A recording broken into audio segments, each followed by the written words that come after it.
प्यारे बच्चों,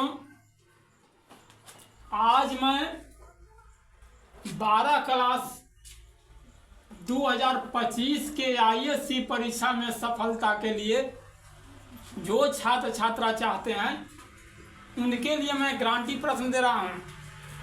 आज मैं वादा करता हूं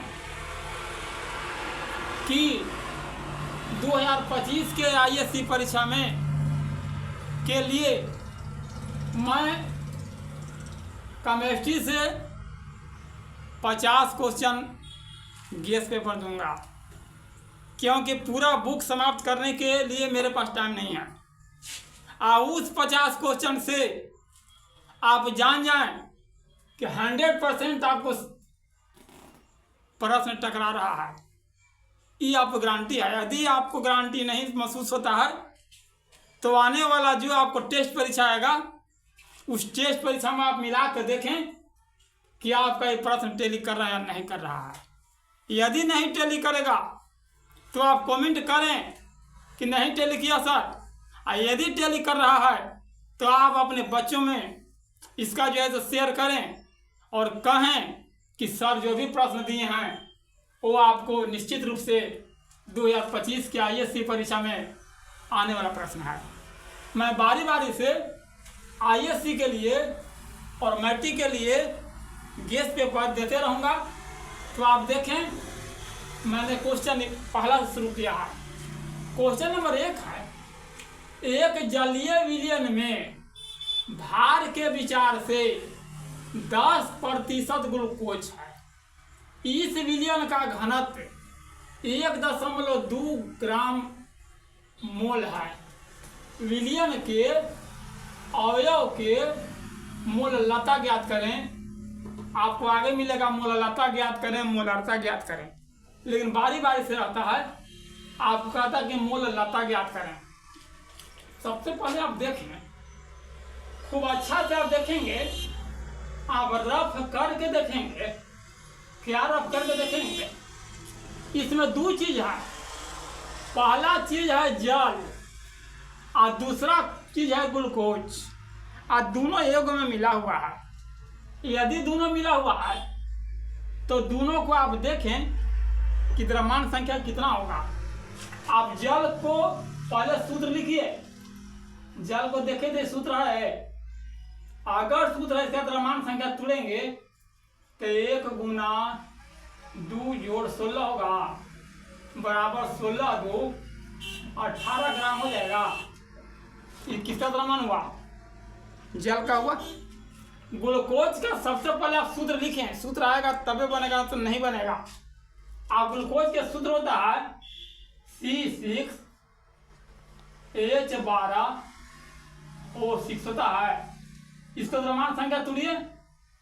कार्बन का होता है 6 × 12, तो 12 × 6 और जोड़ 1 × 12 जोड़ ऑक्सीजन क्या होता है 16, तो 16 × 6 आप जोड़िए। 12 × 60, 12 × 6 72 और जोड़ हो गया 12, जोड़ हो गया 16 × 5 80, 16 × 6 96।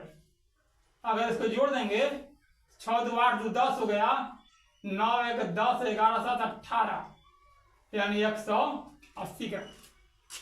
अब आप देखिए, इतना आपको याद करने की जरूरत है, लिखने की जरूरत है कि आखिर जल का द्रव्यमान आया कहाँ से। इसका आपको ध्यान देना है, याद करना है, क्योंकि सूत्र तो आपको नहीं याद करना, हम थोड़े सूत्र याद करेंगे।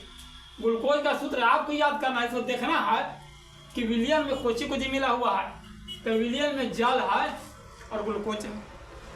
अब आप यहाँ देखें, विलयन में जल का भार पूरा था 10%। यदि ग्लूकोज है तो बच गया 100 में से 10 घट गया, तो 90 ग्राम जो है तो जल बच गया।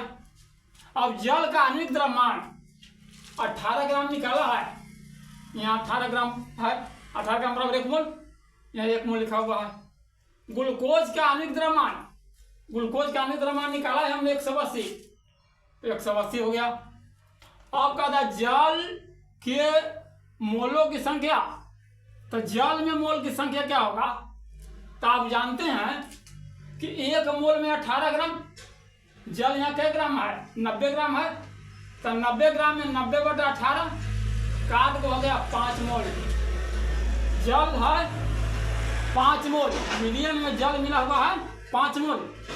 अब हम देखते हैं कि मिलियन में ग्लूकोज कितना मोल है।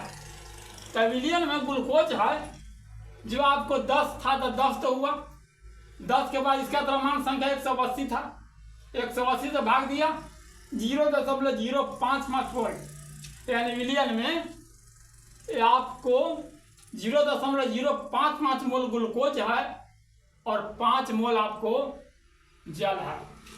अब आते हैं मोललता का सूत्र होता है, हमने आगे दिन सूत्र दिया था। मोललता बराबर होता है विलय के मोल की संख्या बटा विलायक के द्रव्यमान गुना 1000 सूत्र है। अब देखिए विलयन में 2 चीज रहता है, एगो विलय रहता है, एगो विलायक रहता है। एगो घुले वाला है, एगो घुलावे वाला है। तो घुलावे वाला होता है ओकरा विलायक कहते हैं, और जो घुले वाला रहता है उसके विलय कहते हैं।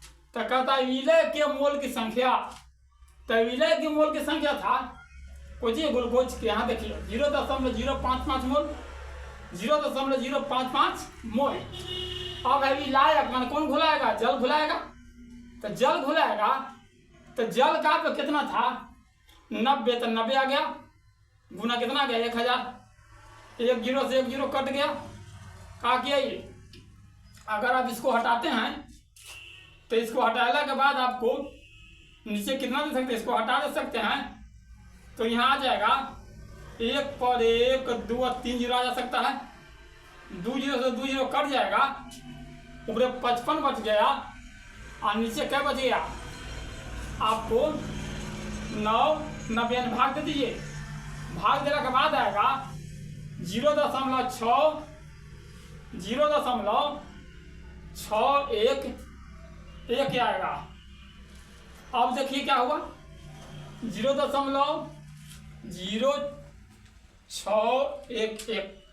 अब देखिए विलयन के मोललता बराबर ये जो है 0.611 मोल, ये आपको ज्ञात हुआ विलयन के मोललता। तो इस तरह से विलयन के आप मोललता ज्ञात करेंगे। आप काट लेंगे, सही काटा हुआ है इसका मिला के देख लेंगे।